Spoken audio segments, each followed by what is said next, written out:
To manipulate people's voices? It's actually quite difficult, and people are very good at picking this up. When it does fool people is when it's in a lot of noise. You create a noisy environment where you can't hear things very clearly, then it becomes difficult to tell that this is fake, and that's where you really need these automatic techniques that can learn to ignore the noise. You're building this technology. How would you guys be able to detect it? For anybody that's enrolled, by enrolled we mean we've taught the machine what the person looks like and what they sound like. We use voice recognition combined with this face recognition. Whose woods these are. So in this case, it shows when the face recognizer thinks it knows who this is, Chris in this case, and it also shows when it thinks the voice. This is one of your colleagues, Chris? Or? Yes.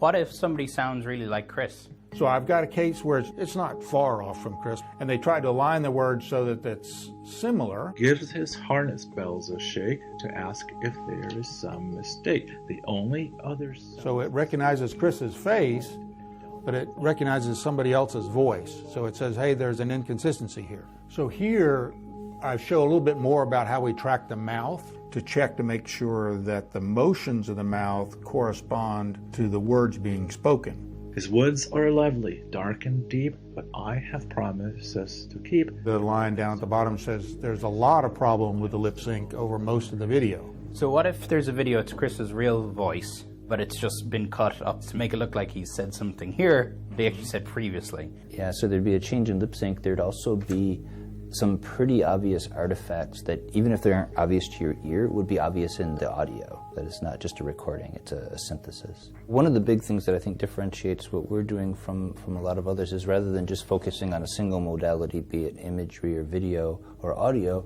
we're looking at how those interact.